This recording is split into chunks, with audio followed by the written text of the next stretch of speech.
Hello everyone and welcome to another episode of Tom's Gadget Garage. Today I'm out here at Phoenix's South Mountain with the Ride1Up Portola folding electric bike. And the goal of today's ride is to see if this bike has what it takes to make it up all three lookout points on this mountain. Now, when all is said and done and if everything goes well, that should be approximately 1,900 feet in elevation gain. Now, the version of the Ride1Up Portola that I'm riding today is the 13.4 amp hour battery, so that is the longer range version of this bike. Still same 48 volt system, but this time around there's a little extra juice in the tank compared to the standard 10.4 amp hour version. So as I was mentioning, this is a 48 volt bike. In terms of power on board, it's got a 750 nominal watt rear geared hub motor, which is capable of cranking out 1,092 peak watts of power, as well as 65 Newton meters of torque. So in terms of power, it should be plenty sufficient to get us to the top today. In terms of gearing on this bike, it does come with a Shimano Altus derailleur, which is a step above the tourney that we typically see in the more budget-oriented category of bikes. And it's also got 8 gears instead of the 7 that we typically see. So that's gonna give you a little more comfort in terms of your gear range when riding on, various inclines. As you can see, it is overcast today, and it's actually starting to rain a little bit. You can feel the raindrops coming down. You can smell that glorious fresh rain in the air. Hopefully, we don't have any kind of downpour or anything like that. That'd be really unfortunate. Now, it is the middle of the summer here in July in Arizona, so it is toasty, but I think today it's only supposed to be like 93 or 94 degrees Fahrenheit, which is insane because normally this time of year it's like 110 to 115. So I'll take the cool weather and overcast conditions any day.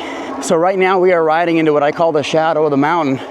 If you come out here early in the morning, the sun is behind this gigantic mountain up ahead. And so this whole area sits in the shadow of the mountain. And this is a grueling hill climb, as you can see, straight ahead. It is non-stop incline until we get around the corner. And so, yeah, we're cruising along. I'm maintaining a little bit of a higher cadence because I am in gear 4 right now. But if I want, I can always bump it into pedal assist 5. And as you can see, more than enough power. Bike is basically pulling itself up the mountain at this point. Now, this Portola does have a cadence sensor.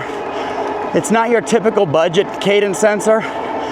They do have wattage regulation on it, which means you're gonna have much smoother power delivery than your typical cadence sensor. A lot of cadence sensors out there are pretty abrupt, and they're based on specific speed limits in each of your levels of pedal assist. With the Ride1Up Portola, you don't have kind of that, at least as much of that on and off sensation with the power.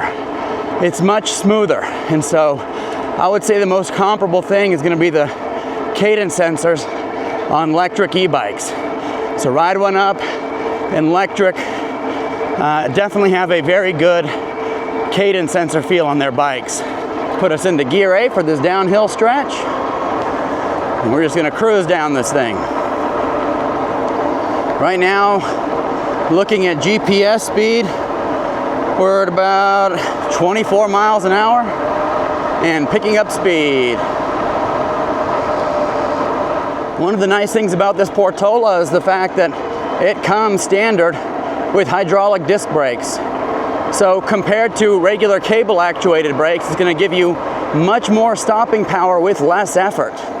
And so ultimately gives you more control over your braking. And with this particular bike, it's got 180 millimeter rotors up front and the rear. And they are thicker rotors. They're not the typical thin budget rotors that you see on a lot of bikes under $1,000. And what that's ultimately going to mean for you is less chances of those rotors warping and degrading your braking experience. And for this section, I'm going to go ahead and bump us into pedal assist 5. Bike's going to pull us right on up.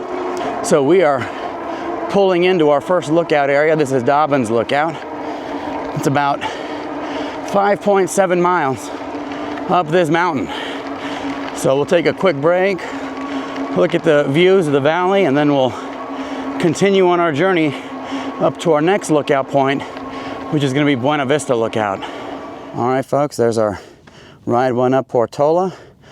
So far, doing a good job making it up this mountain. And here we are at Dobbins Lookout. Elevation 2,330 feet, 710 meters. Let's take a look at the view from this side. A lizard there. All right. I don't know how well you're going to see it, but straight ahead is downtown Phoenix.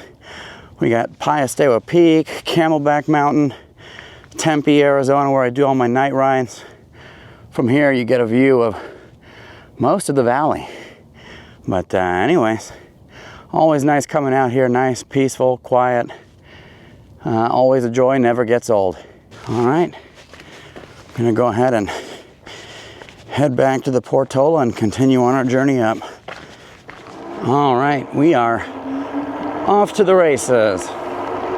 You know, once we get to the top, on the way down, we'll have ample opportunity to test out these brakes. It's always a good thing to check your bike over before these kind of rides, but especially if you're going to become, you know, barreling down the mountain, you got to make sure your brakes and everything are operating appropriately, because those are basically your lifeline when coming down a mountain like this. You know, if you're curious what the grades are on South Mountain, they range anywhere from at the very beginning, like 2% grade, all the way up to 10 to 12% grade at the steepest parts, which are going to be towards the end of our ride, at least the end of the ride up the mountain today. But there's a lot of up and down until we get to that point, and it's a lot of stress on the bike, and so I'm always curious to see how the batteries do and how efficiently the motors operate, bringing us up the mountain. But so far, so good with the Portola. You know, I do have to use pedal assist 4 and some sections 5, but I still have a whole complement of gears, and so this thing could absolutely tackle even steeper stuff if you want to. One of the really nice touches they added to this bike, at least this kind of white cream color version, are these nice tan leather wrapped handlebars. They've been very comfortable on my rides. You know, if you haven't caught it already, this is just one of many videos I'm making on this bike as part of my standard video series. So I did take this out on a range test, and this thing got pretty epic range. I will include a link to that video in the description below if you haven't seen it already, but that is many hours of riding around through multiple cities here in the Phoenix metro area. But anyways, it's not just the leather wrapped handlebars. They've also got a matching color seat, which gives this bike a very kind of classic retro look. I like it. Coming in hot to Buena Vista Lookout. As you can see, another beautiful lookout spot here. You know what? I'm gonna go out to this bench out here. Always a nice view over there. I'm gonna have to kind of wheel the bike over because we got some stone steps, but it's not every day I come out here. So we're gonna go check this out. All right, give us an opportunity to test this bike out off the beaten path. Does have that front fork suspension with 80 millimeters of travel, which out of the box it was a little bit stiff, but as you ride these bikes, they do soften up over time. So keep that in mind. All right, here we go. As you can see, they got a nice bench out here so you can sit down and take in the scenery. We got Phoenix Sky Harbor Airport straight ahead. Looks like an airplane's taking off right now. Probably not gonna see it on the wide angle lens for this camera, but anyways, beautiful, quiet, very peaceful place. Except for me yapping out here, you know. There's our Portola, and you can actually ride this kind of all the way down, goes into a nice little trail system. One of the nice things about these bikes is you can use the throttle to get going if you're in the wrong gear. So I'm in gear 6 right now, which isn't ideal to get moving from a stop. So you can use the throttle to get you going, which is especially helpful if you're in the wrong gear at a stoplight in an intersection. Now, the nice thing about this bike is that it isn't too heavy. It's 61.6 pounds, if I remember right. I weigh all the bikes that I test out, so yeah, a lot of folding e-bikes are, you know, typically 64 to 72 plus pounds, so coming in at 61.2, it's pretty light. One of the bikes that I've been testing as of late is the electric XP4, which is also a fantastic bike, but for the 750 watt variant of it, it does weigh in at approximately 72 pounds. So it's almost 10 pounds heavier than this. And so if you're looking to minimize weight, there are options out there that are about 10 pounds lighter. You know, and that's going to be important for people that might struggle lifting these things into their car or carrying them around.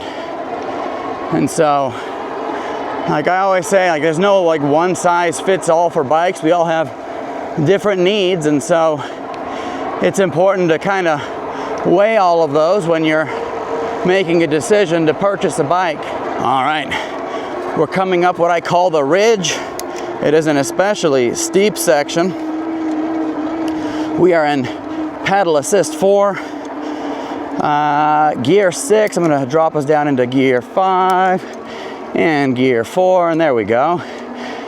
That's nice and comfortable. And like I said, you can see we're cruising around at about 10, 11 miles an hour right now. I bump it into pedal assist 5 and it kicks things into high gear, and we pick up speed relatively quickly. I can now go into gear 5, still comfortable, and gear 6. And now we're going 13, 14 miles an hour. So if you need the power, it's there. Well, yeah, for this steeper stuff, I am finding that with this bike, I do need to go into pedal assist 5 more frequently. And that's basically a function of how the power curve is set up on this bike. All right, folks, so we are coming through the last steep section here, and we are about a quarter mile away from the top, so we're making really good progress. All right, we have officially made it to the top. This is Gila Valley Lookout. We're at 9.42 miles. That's what it took to get us all the way to the top of this mountain today, folks, and we made it on the Ride1Up Portola. I'm gonna go ahead and pull over here. As you can see, that is our glorious bike. Definitely made easy effort of climbing up this mountain today. I'll give you a quick view of what we just came up. So as you can see, the black asphalt there, that's the road snaking up the mountain. That's what we just came up into this super steep section, and bada boom, bada bang, there we are. But anyways, these are the antennas at the top of South Mountain. On a clear day, relatively clear day like today, you can see these things from all across the valley. Let's go check out the Portola, see how it's doing. Now, this bike doesn't have a voltmeter, but I am showing 2 battery bars remaining. And so, yeah, I mean, this thing is going through the battery. We had to use pedal assist 5 to get up here, but good news is it's almost 100% downhill from here, so we don't have to worry about that.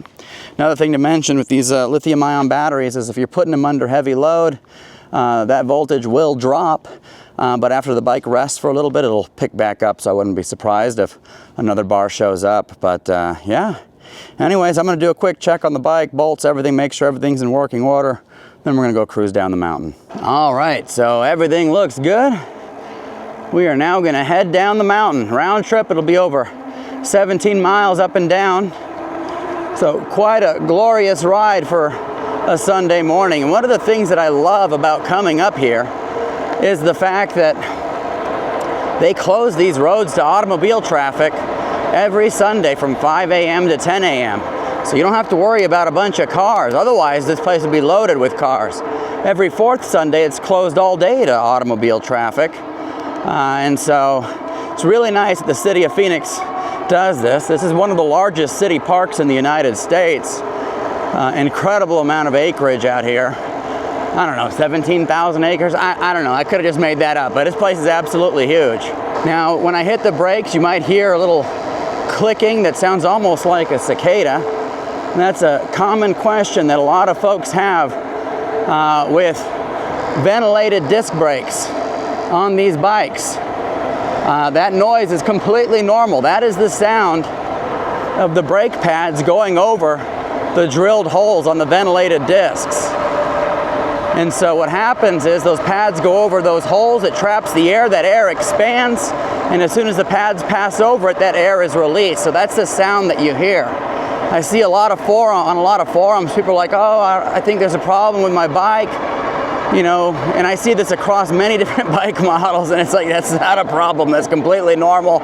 You even get that kind of clicking sound on cars with drilled rotors. So anyways, brakes are doing very well so far on this bike, no concerns. And that's one of the nice things about hydraulic disc brakes is they give you really good stopping power with relatively low effort, you know, compared to their cable actuated brake counterparts. But yeah, coming down the mountain, this bike has got a very smooth ride. It's got these 20-inch by 3-inch tires. They are considered fat tires, so they do have a nice cushion effect when going over lumps and bumps in the road, so that adds to the ride comfort in addition to your suspension. And they have this kind of cross-country tread, which is less aggressive than your typical knobby tires. They're like lower profile knobby tires. So you can definitely hear them when you're riding on the road, but those there are going to give you really good grip both on and off the beaten path. All right, we made it up over the ridge. There's Camelback Mountain straight ahead. And back down into another downhill section with the Ride1Up Portola. Coming into this turn here. Really nice handling. This bike has got a very confidence-inspiring ride. Let gravity do the work through this downhill section here. About 25 miles an hour.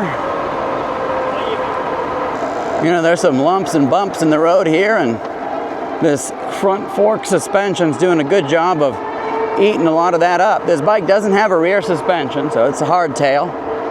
But if you do want to increase the comfort, you can always get a suspension seat post. Those are always very nice to help kind of smooth out some of the bumps in the road. But, you know, regardless, still a very comfortable bike. I mentioned it up at the top of the mountain. I said one of those bars might come back. It sure did. So we've got 3 out of 5 battery bars remaining. That's what happens with these batteries. Once their chemistry kind of balances out after being under, you know, strenuous load, you'll see the voltage creep back up again. That's why we've now got 3 out of 5 battery bars. Brakes are doing a really good job coming through here. Road's a little more rough through this section. Suspension's doing a good job.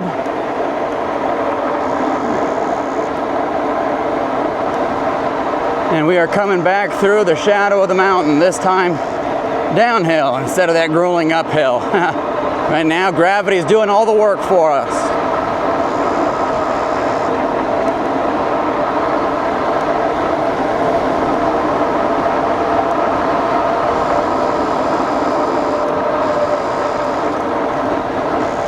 Like I said, this is always why it's important to do a safety check on your bike, because we are barreling down this mountain. You want to make sure everything is working appropriately.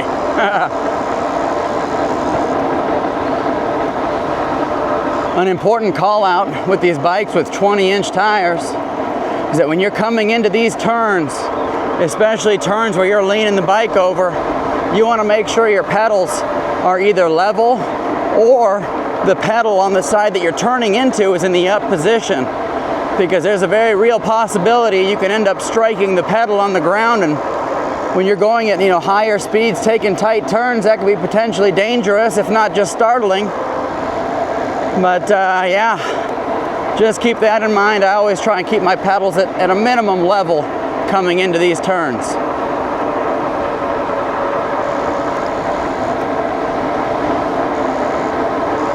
Here we go.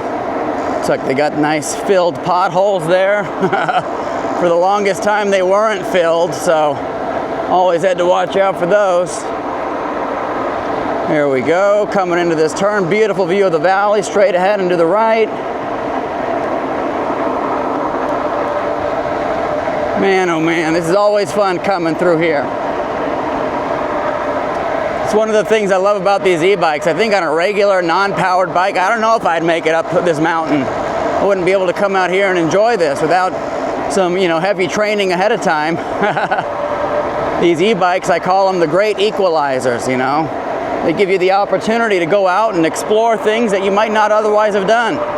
This bike really does have a smooth ride to it. I'm liking it. Gravity only, folks. No pedaling, nothing. Kind of gives you an idea of how long and steep this stretch is. On gravity alone, we're cruising around at almost 28 miles an hour. But as I was mentioning earlier, anytime I review a bike or scooter or whatever it might be, I typically make an entire video series on it. But, generally speaking, though, I'll make 4 to 6 videos on everything that I review so that you have a comprehensive understanding of what the bike's capabilities are inside and out. I can't do it justice in a 15-20 minute video. I just can't do that. I love coming out here and riding these bikes, so it's not a big deal for me to make a bunch of videos. I enjoy it. But yeah, I'll include a link to the entire video series down below, so if you want to get an idea of the range, first impressions, ride, detail, feature, overview, I'll make sure all that's available to you in the description below. But I'm going to go ahead and pull over to the side here and give you an idea of what we just climbed today. All right, folks, there's our Ride1Up Portola again. And as you can see out there in the distance with the antennas on top is Phoenix's South Mountain. We were just on the same level as those antennas. And we did it all with this bike. And so if you're going to be riding up mountains, nice paved roads, this bike can absolutely handle it. All right, back to the races. But if you are interested in this bike and after you've watched all my videos, you decide this might be the right one for you, if you use my affiliate link in the description below, it absolutely helps support this channel and keeps the wheels moving on future reviews. Got a little speed bump here, test out the suspension. We went right up and over. It's almost hard to see. Thankfully they had the cones there. As you can see, all the cars are rolling on through because it's nearing 10 a.m. when the roads open up. All right, we are back to the parking lot. We'll turn into here. I use my Mazda CX-5. It's a compact SUV to transport all these bikes. And there it is, straight ahead, that white car. And just know that you can probably fit 3 of these bikes in the trunk of this car with the seats folded down. So plenty of room for your bike if you're curious. All right, folks, so there you have it. That was our ride up South Mountain with the Ride1Up Portola. On today's ride, we went 17.13 miles. We had an average moving speed of 17.2 miles an hour. We hit a top speed of 29.8 miles an hour. Elevation gain looks like 1,788 feet. We were cruising around today for approximately 1 hour and 7 minutes. So as you can see, this Ride1Up Portola has no issues at all whatsoever with the hill climb. We did have to spend a considerable time in pedal assist 4 and 5, but at no point in time did this bike lack any kind of power, and we still had a full complement of gears. Anyways, let me know if you have any questions, comments, thoughts, concerns. Happy to address those in the comments section below. And as always, thank you so much for tuning into Tom's Gadget Garage. We'll see you next time.